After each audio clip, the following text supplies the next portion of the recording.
Okay, so I was bartending the other night, right? And there's this dude who came in, and well, it wasn't during the night. It was actually like at the beginning of the shift, relatively. Yeah.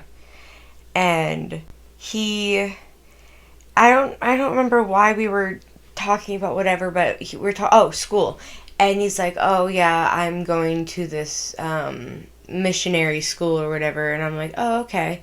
And then he starts telling me about how I need Jesus just as much as he needs me. And then he started preaching to me. And good fucking God, I could not get away from that man's conversation. And so right before he left, he took one of the guest checkbooks that you write your orders down on, and he wrote a Bible verse on the back. So I burned it in the parking lot. I've done a video. But You do realize I'm a Catholic. I know, but it was because of the fact that he was like shoving it down my throat. But so this pertains to our podcast today, which welcome back to our 10th episode, our 10th podcast. And For the record, I do not condone the burning. Either way, so first off, this man didn't know who Fleetwood Mac was. He's older than me, like he had to have been in his 30s. And I mentioned the name Stevie Nicks. He goes, "No, I've never heard of him." What? And I'm like, I just, like, I had to, like, get away from that conversation. It was, I don't think I told him the name of my podcast either, thank God.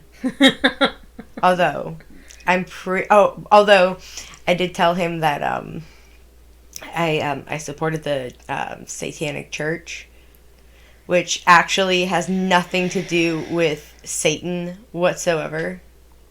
You talked about that once on a podcast. Yes. No, not No? on a podcast, but Really? I've talked to you guys about it. Oh, wow. I really thought that was part of a podcast. Justin's wife had mentioned taking me to one of the Orlando chapter meetings when they start back up or whatever, because she's a registered member. Oh, my gosh. They do a lot of good things. They're great people. Nonetheless, welcome back to the podcast. I didn't know how to start off the podcast, so I'm like, I'm just going to start off with telling a story about an idiot. And no, I'm not trying to be offensive to any religions. I just burned it because when you sit there and I tell you, I respectfully say I don't talk religion because I don't agree with, and you just keep shoving it down my throat. Don't tell me that Jesus needs me and I need Jesus. I need you to calm the fuck down and step the fuck back. But either way, this man did not know who Stevie Nicks was. He thought that she was a man, and I said, at one point I was like, she's a goddess. And he goes, no, there's only one God, and his son is Jesus. And I'm like, are you Jesus fucking Christ? Anyways, after that whole thing. So for the 10th podcast, even though this is not the 10th history podcast, I decided I'm going to start a two-parter. It was the one I originally wanted to do for our first episode, but at that point I was just like, this is just too much. Because their history is so goddamn complicated. Like, it's redonkulous. It's a lot. It's too much. It's good, but it's a lot. I mean, to be fair, so were they. Because, I mean, the amount of, like, member switching and, like, drama and drugs. Excuse me, sorry. I'm going to sound a little rough because I've been getting congested. Yeah, and by the way, if you hear any squeaking, we're on a bed. Yes, and I am so comfy.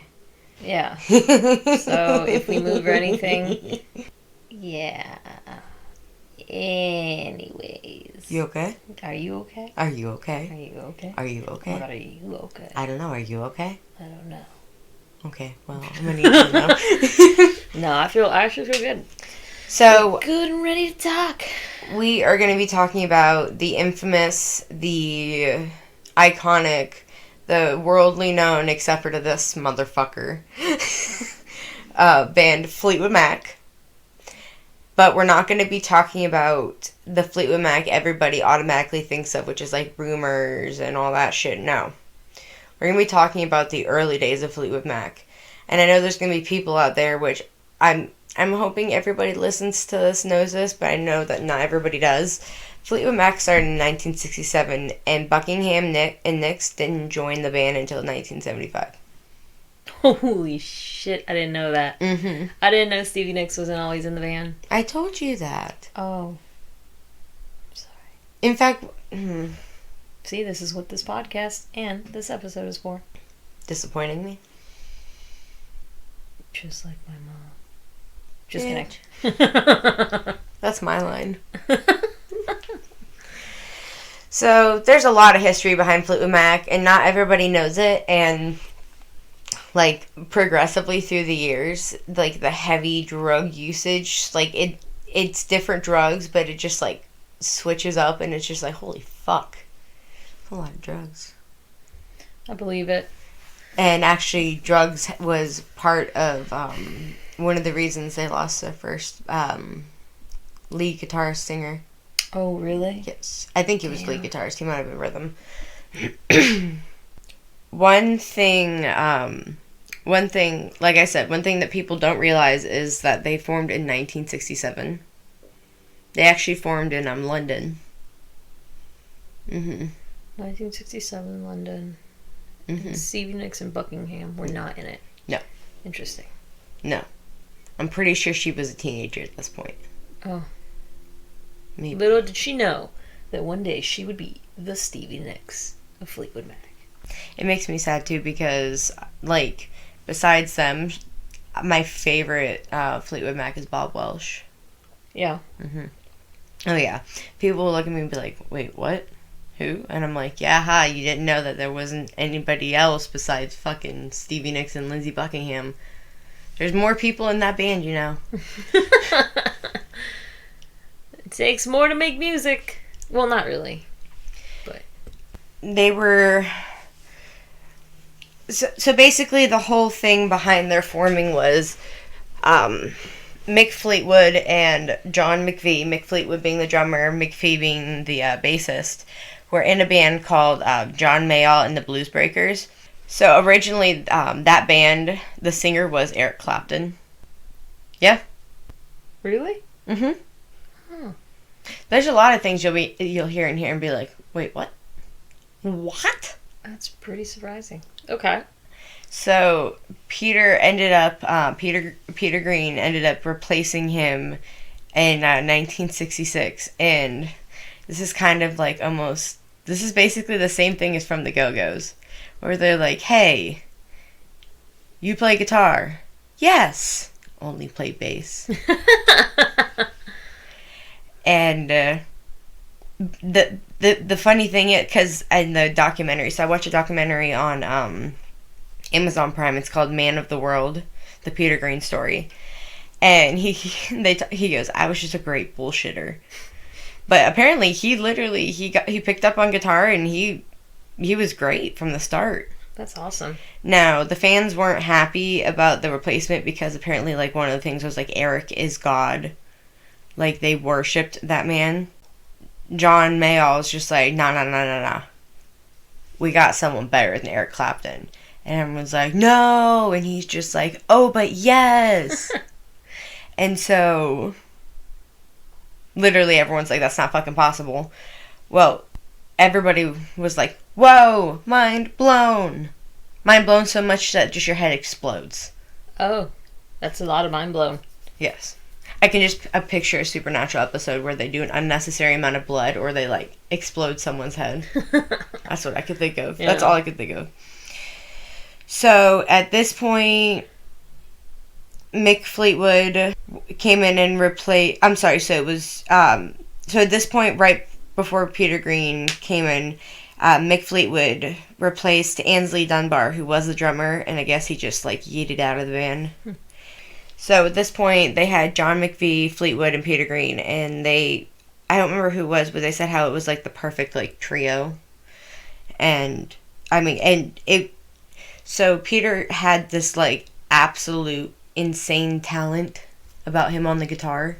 Like, he was fucking wildly talented, and everybody was just kind of, like, shook. Like, So he, at one point, he was like, we should make our own band. Mm-hmm. Band meeting. Except for, so he was able to recruit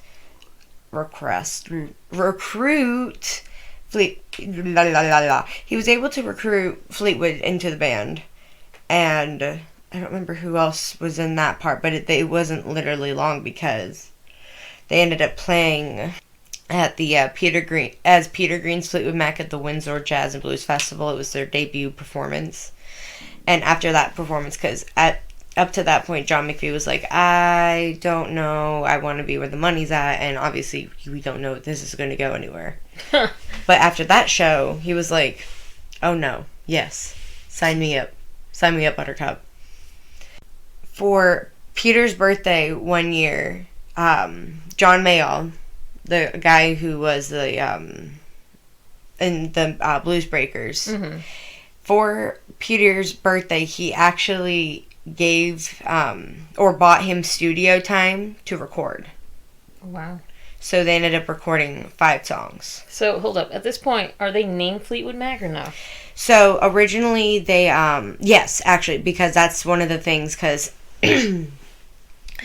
so Peter had named it Fleetwood Mac because you had Mick Fleetwood and then McVie, and he wanted no part of it because he goes, I'm going to leave the band eventually one day, but I want to leave a band for them. Oh, and didn't want to. That's why it's Fleetwood Mac. Mm-hmm. Wow, that's crazy. Never put that together. And other than Fleetwood. When they were originally billed, it was as Peter Green's Fleetwood Mac, and he was pissed. He's like, I did not ask for that. Really? I don't want my name on there. I don't want to be in the spotlight.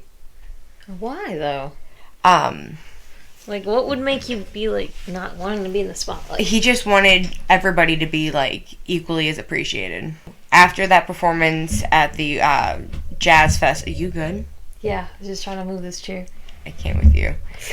So after the performance at the Jazz Festival, and McVie's like, sign me the fuck up. I'm in doing this.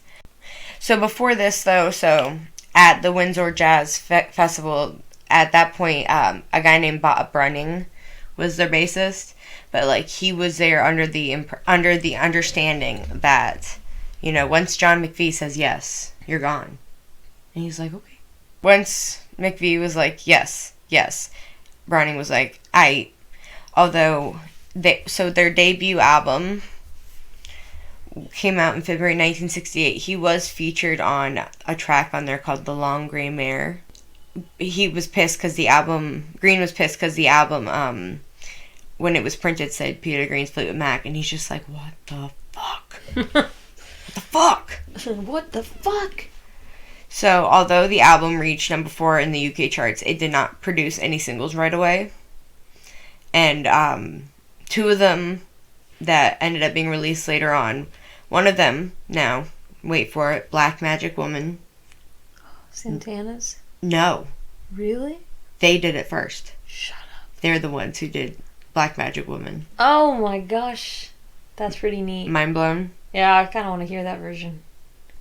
Oh, it's very, like, bluesy. It's also apparently a very, very dirty song.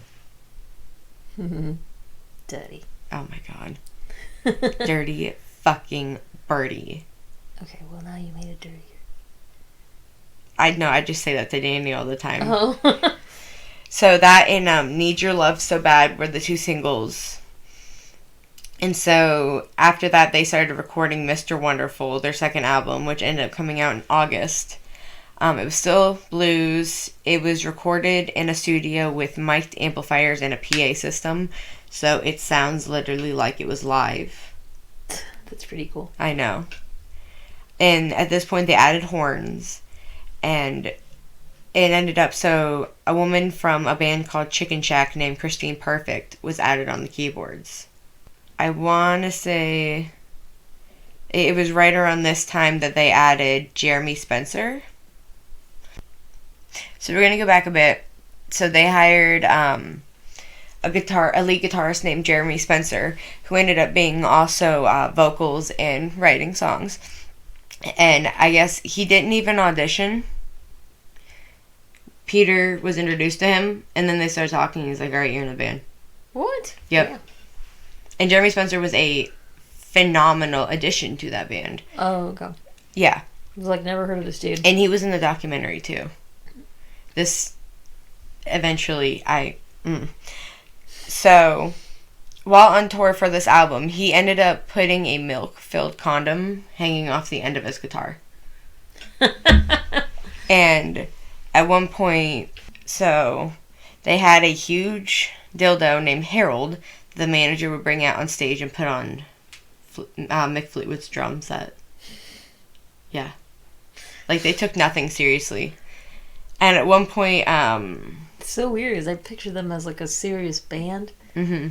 It's like, nope. And at one point, I want to say it was also Mick Fleetwood that he... You know those old toilets where they had, like, the chains with the ball on them? Yeah. So, he found those in a bathroom, and he took them, and he would wear them for every show. Wanna know what's crazy? What? He's wearing them on the Rumors album. Like, on the title? Or on the... Wait, and who's wearing them again? Mick. Mick. The drummer. Oh my god, her face just went like... You know That's what those are. I always wonder what those hanging balls were. Yep. I've read that was there as a joke, or like a while ago, but I didn't know they was actually like the toilet chains.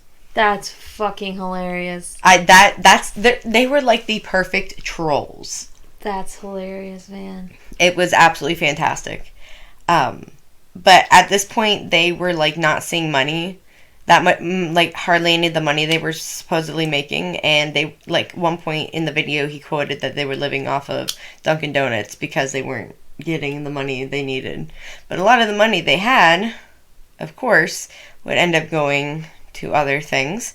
So at one point they played with the Grateful Dead, and the Grateful Dead gave them acid, and they played with them while on acid on stage. Holy shit. Yeah. I Shout out to Justin, who absolutely loves Grateful Dead for some reason. All sounds the same. I could just hear them say shine down. No, the fuck they don't. This is an ongoing thing with me and my boss. I see. Fuck you, Justin. I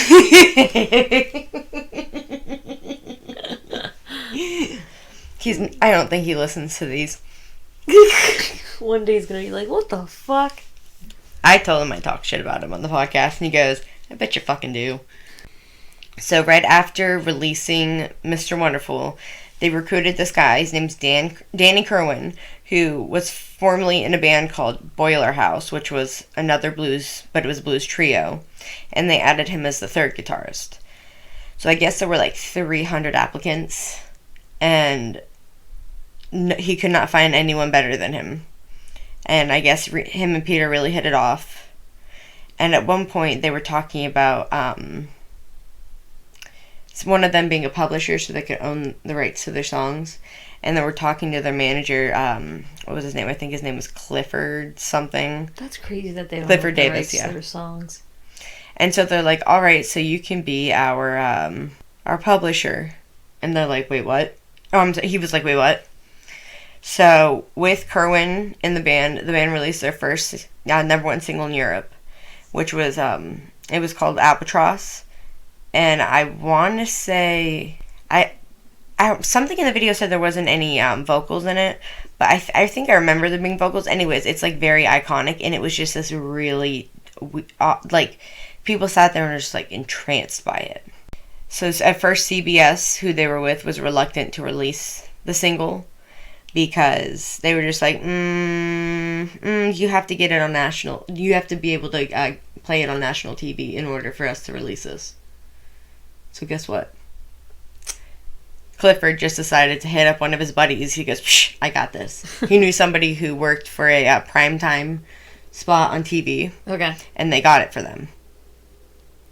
That's pretty cool. Yes. So at one point, Green had attributed Kerwin to being what made the song a hit. And on that song, I want to say Green and McVie both played bass. So that's my question. Okay. Name all the members and what instruments they play, because I'm starting to get confused. Mick Fleetwood drums. Okay. John McVie bass. Okay. Peter Green vocals and guitar. Okay. Jeremy Spencer, lead guitar. Okay. Danny Kerwin, guitar. Okay, cool. Yes, and then you've got, she's, like, not an official member. Hold up.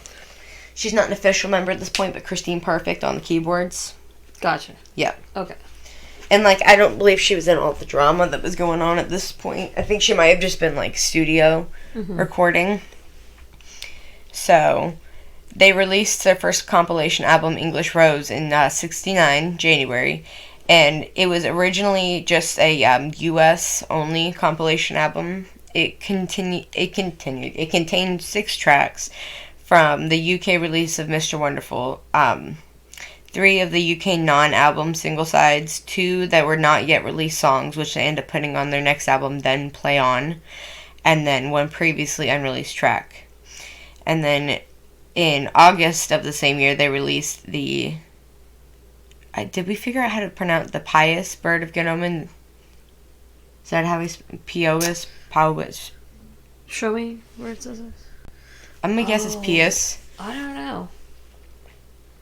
So they released that album, compilation album, and it had 5 of the songs from English Rose, 4 non-album UK singles and their B-sides, 2 previously unreleased tracks from 2 past albums, and 2 tracks by the blues artist Eddie Boyd, who was with them, like on the one album. So, Pious. There we go. There we go.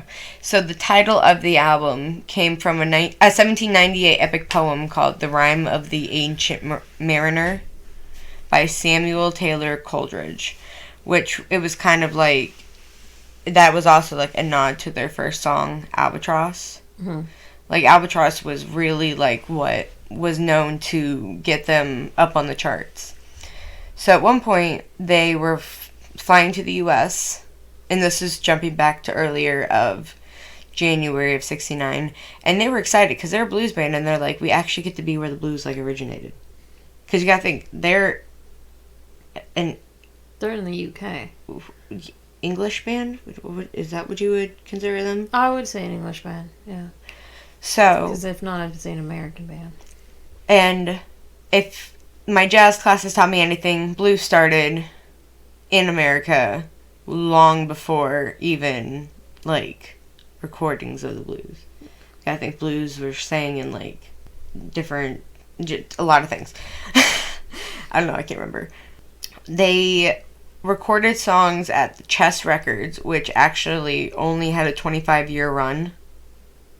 They recorded with Willie Dixon, Buddy Guy, and Otis Spann, who were Chicago blues legends. And it was the last of their blues recordings. At this point, the bands are, like, jumping from one record label to another. Mm-hmm. They started at Blue Horizon, and then they went to Immediate Records and released the single Man of the World.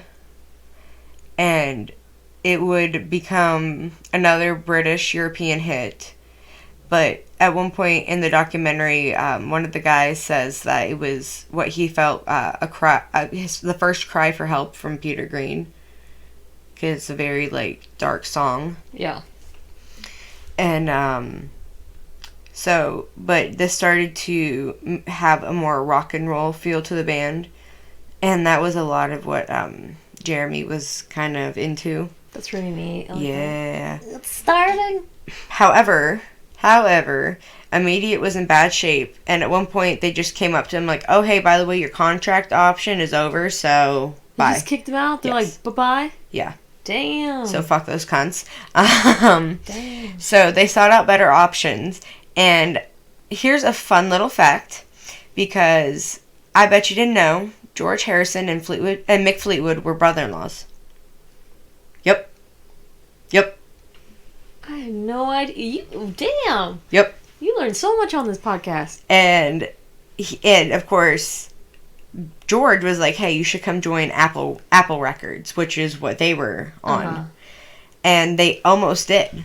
Except for their manager, Clifford, was like, no, we're going to Warner Brothers, which was through Reprise, I think that's how they pronounce it on the video, Reprise Records. But, like, it wasn't the best of options. Mm-hmm. So under under Reprise in September of '69, they released their their third studio album, Then Play On, which, although both the albums, because at that point you see that the American and British releases had slightly different songs. And this one, they all had the same songs, but the British version included a single called Oh Well. That was a song that they consecutively played live until 1997, and then again in 2009. I know. Crazy, right? Yeah, that's wow. I have to go look at their, I have their live albums. Mm-hmm. I'm going to see if I can, if I find it. This being, like, the band's, like, intro into rock music, and it really only featured Kerwin and Green on it, because Spencer, I guess, stepped away to record a solo album, and it had, like, this 50s rock style, and he actually ended up being backed by the rest of the band. Wow. Yeah. So I'm kind of confused as to why they just didn't do it all, but okay, whatever. At this point, Mick, who did a lot of the talking in the documentary, because, I mean, he's, like, one of the founding members, he considered it the band's calling card to prove of their talent. At this point, this is really when, like, shit got real. Acid was being dropped a lot. And I guess the drugs are coming in. Oh, yeah. And apparently Green got so fucking geeked out on LSD one night, and he, I guess, hallucinated these starving children that I think they were on TV. I don't know, but he tried to feed them. And then he was like, hey, guys, we need to donate all of the money we make to charity. And they're like, no. Peter, what are you doing? Are you okay? I mean, I wouldn't be opposed to donating some money. No, like, he wanted to donate all of it. Oh, gosh. So, in July, they had opened for the 10 years after at the Schaefer Music Fest in New York City's Wolfman Ring, which actually held concerts and festivals until 1980. I don't really know much about it. Maybe we'll figure it out. Yeah. Eventually for a podcast. So they appeared at another festival again in 1970. However, they ended up traveling to Europe. And they went to Munich, Germany. And that's where everything, like, came crumbling down the first time. Because there's many times. So, upon getting off the airplane, there was these two guys and this, like, I guess this, like, model-looking woman. Okay. And they approached Green and didn't acknowledge any of the rest of them. They were just kind of like Ray Charles and them. They didn't exist. Okay. And it's been speculated whether or not it was actually, like, set up and planned with Green, but they don't know. So they ended up taking them to this, like, big ass mansion, which was, like, on a hippie commune. Oh, so people thought that, like, Peter Green was in on it, like, that all was put together. Yeah. But they just supposedly just showed up and they just take him there? Yeah. What the fuck? But they took all of them there. Yeah. What and the so, fuck? yeah. And so, of course, hippie commune in 1970. What are they going to be doing? Drugs. A lot of fucking drugs. I guess the manager was, like, trying to convince Green not to go, not to take it, but it got bad. So at one point he was like, both took, I think it was, he said Danny and, Mick said Danny and Peters took the same stuff, and, like, they were never the same, like, mentally. Really? Again. So, Damn, Clifford was, said to have quoted, "The truth about Peter Green and how he ended up how he did was simple. We were touring in Europe in late '69. When we were in Germany, Peter told me we were invited to a party. I knew there was going to be a lot of drugs around, and I suggested we didn't go. But he went anyways. I understand that from him. He took what turned out to be very bad and pure LSD, and he was never the same. Like, his mental health just was shot. And he started, like, having all these, like he, at one point, he was asked if he was hearing voices. He said, yeah. Like that, yeah. So at that point, he's just kind of like, I don't want to tour anymore. I don't want to do this. And he basically said, I'll finish out the tour, but I'm peacing out. Damn. His last recording with them was a song. It was right before they completely disbanded, but it was a song called The Green Manalishi with the Two-Pronged Crown, which was thought to be a song written about that acid trip. Which, if you watch the documentary Man of the World on Prime, he literally, every time he talks about one of these instances taking acid, he just says it's great. Like, he's just, like, reminiscing on good times. And it's like, but, buddy, that wrecked you. That's crazy. And he continued to do that shit. Yeah, I could not imagine that. And, which, side note, it's also crazy to think, he did all these things. He just died last July. Oh, that was the guy you showed me the video. Mm-hmm. Okay. Yeah. Damn. So, I mean, he was, I think, 74. And he died in his sleep of natural causes. But, like, he still lived a decent, like, amount of life. Yeah, I guess so. So, at this point, they record this song, and it was very odd. What? Like, just... The song itself? Yes, I'll have to show you afterwards, but, it was very different from what they originally did, but somehow it was still, like, popular. It's the drugs. So their last show was on May 20th of 1970. So they played Passy a lot of time, and then the power was shut off. And Mick kept drumming anyways. Like, he just kept fucking drumming. And he just kept drumming. And at this rate, Kerwin and Spencer were left with the task of replacing Green in their live show. And it just... I don't remember who it was. I remember at one point they were trying to tour without him, and then, like, it almost just, like, completely tanked. And so the manager was just like, hey, we need you to come back and just help us, like, continue the tour. And then Homeboy brought his buddy Nigel Watson, who was a bongo player. There are so many people in this band. Yes. This is insane. Okay. Nigel Watson? Yes.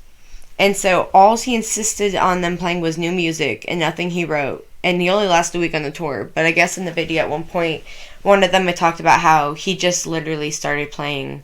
He just walked over the mic and then started playing Black Magic Woman for 20 minutes. Was it 20 minutes or was it 4 hours? I know, it was a long amount of time, and I was just sitting there. Two totally different times. Listen, Kat. And then I got high. So, they released Kiln House, which was their fourth studio album in September of 70. And Kerwin wanted more rock sound, and Spencer wanted an actual, like, country-tinged sun sound of the 50s. Yeah. And then this is when Christine Perfect, who, at this time, she actually had just married John McVie, the bassist. So she was now Christine McVie. Okay. And she was added on backup vocals and the keyboards to the album. And she was, like, an official member at this point. So they released the single Dragonfly, and it did not hit, like, any form of success, even though it actually was, like, really great. And their first gig as an official member of Fleetwood Mac, like, that lineup for Fleetwood Mac was August 1st of 1970 in New Orleans. And Blue Horizon, which was now CBS Records in Europe, released the original Fleetwood Mac compilation album, which features some unreleased material, and I don't think that was actually, like, done by the band themselves. Mm-hmm. So, it's February of 1971, and they're on tour, and the manager was like, I could see Spencer was, like, kind of not in it. Mm-hmm. And then Homeboy was known to just disappear at times, and a lot of it was he'd go out to get something to read. So Homeboy, okay, he pulled a deadbeat dad. He went to go get a magazine from the store. He never came back. He just disappeared. He just up and poof. I think that actually, that might have been. Let me see. Okay, so this is when they asked Green to come back for the rest of the tour. Sorry, I did these notes a while ago, and I've been adding stuff to it, and all of a sudden I'm realizing it's all back-ass words, and I'm like, wait, huh? So they asked Green to come in when Spencer left. But why did Spencer leave? Because he joined the Children of God. I guess he heard a voice that told him he just needed to go find Jesus. Just kind of like that guy at the bar. Jesus is important. So in the summer of 71, they held auditions for a replacement guitarist. You probably just made all the audio really shaky. I'm so sorry. So they held auditions, and one of the buddies of the band suggested so a chick that they were friends with suggested her high school friend Bob Welsh. Ah. And the band held a meeting with him and hired him also without asking him to play. Bob Welsh is, I'm just going to say again, favorite Fleetwood Mac. So in 71, like September, they released Future Games. And because Spencer had left and Welch was added, it made yet another completely different sound. And it was their first album to not make the UK charts, but it soared the charts in the US. Yeah. And then 6 months later, they released Bare Trees in 72, which majority of it was written by Kerwin. There was the single Sentimental Lady. And when Welch actually did his own solo album a couple years later, he re-recorded it. I don't know why, but he did.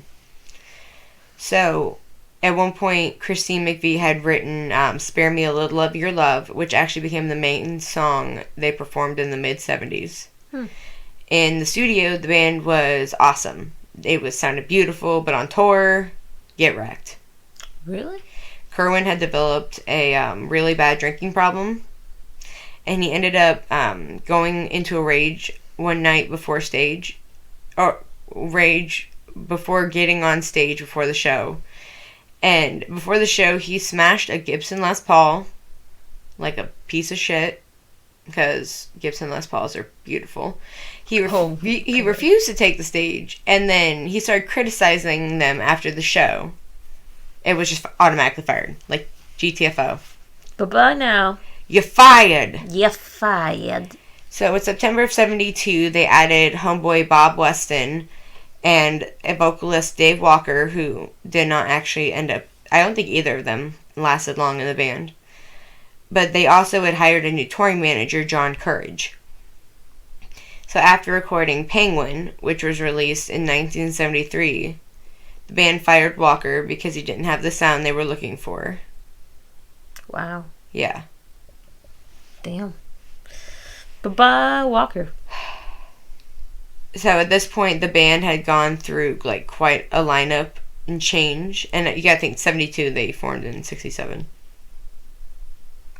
So they're getting closer, because you said the other two didn't join until 73? 75. Oh, 75. Mm-hmm.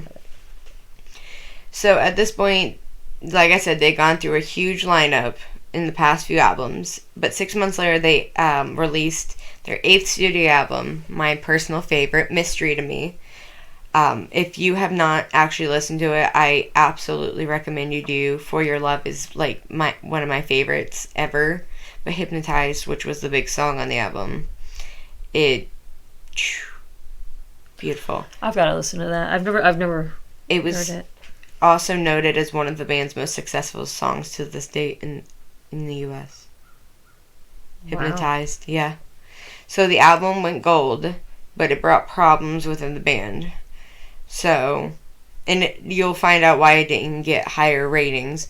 But at this point, John and Christine's marriage was in shambles. Like, they were, like, fighting all the time. And then, because John had developed a severe alcohol problem as well. And at this point, so Bob Weston was there for a while, because he ended up sleeping with Mick Fleetwood's wife. No. Yes. Damn.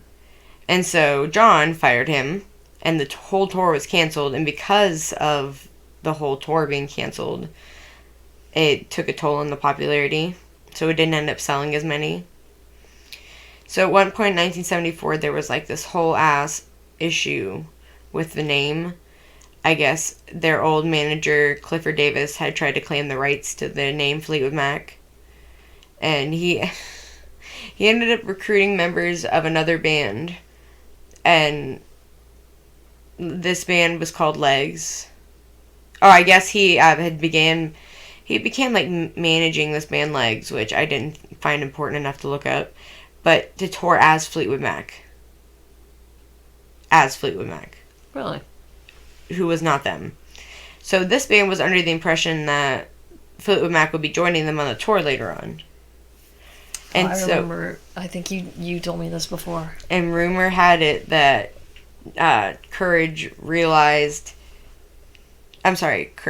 Davis realized that the band was not the same, so he hid the band's equipment to help shorten the tour, and the band just, like, fell apart.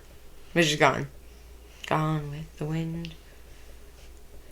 So, at this point, while the fake Fleetwood Mac, insert fake news, which at this point Welch had stayed in LA and he was dealing with all the legalities between the original name. I guess it got settled eventually because they kept the name. But at this rate, they felt neglected by Warner Brothers, and they felt the need to switch from the from the English one to the US one. And at this point, the legal battle had not gotten any better. I don't really think I couldn't really find much on, like, the settlement of that. So in September, they signed to a new recording contract with Warner Brothers in America, but they still remained on Reprise label, which was owned by Warner Brothers. It was kind of like a flagship label, like a sub-label. They released Heroes Are Hard to Find, which was their first album with only one guitarist. They toured with a second keyboardist named Doug Graves, who was one of the engineers on Heroes Are Hard to Find. But I guess, like, he prepared to join as a permanent member by the end of the tour, but he didn't end up because McVie was just kind of like, I guess she stated that Doug Graves was there to back me up, but I think it was decided after the first 2 or 3 concerts that I was better off without him. The band wanted me to expand my role and have a little more freedom, so he played some organ behind me, but he didn't play the same way I did. And then Robert Bobby Hunt replaced him, but not for long either.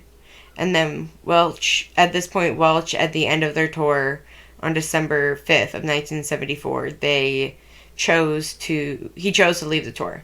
He was just like, I've had it, I'm good with it. So, this is when Mick Fleetwood was like, fuck, we need a replacement. And this is where I'm going to stop. That's insane.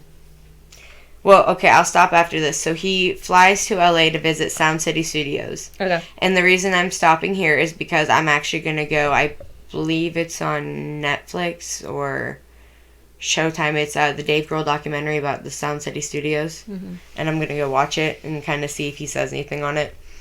But, because this is where it gets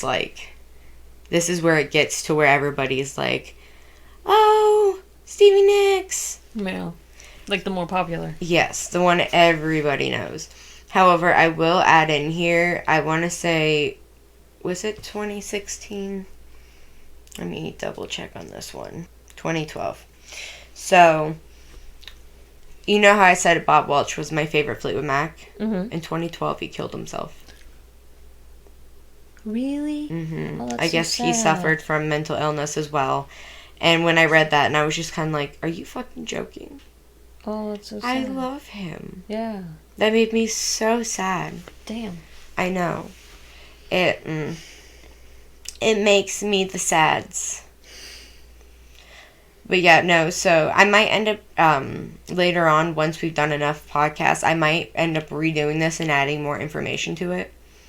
Not 100% sure yet, but I did what I could with what I could find, because a lot of, like, the the Bob Welsh and stuff, there's not as much information on it. But I'm going to do some more deep digging eventually. But yes, no, so this was part 1 of the Fleetwood Mac episodes of Music History on a High Note. And of course, we introduced ourselves as usual. So, hi, my name's Erica. Hi, I'm Kat. And this was Music History on a High Note. So follow us on social media. Links are all in the show notes. Let us know how we're doing. Message us on Instagram, Facebook. Tell us what you think. We appreciate everybody who listens. Absolutely everybody. Share it with your friends. Share it with your dog. Maybe your cat. Just not this cat. Hi. Yeah, and so next week we're not going to be doing part 2 only because I'm finishing up my jazz class. And so we're going to be posting like a little filler, which, Chris, I know that eventually you might hear this. So this next episode is one you suggested to me. So that one's going to be for you. So we're going to press end on this recording and we're going to almost immediately start the next one. So thank you so much for listening. Thanks, guys. Stay tuned. We will see you later. Yeah. See you later. Bye now. Bye-bye.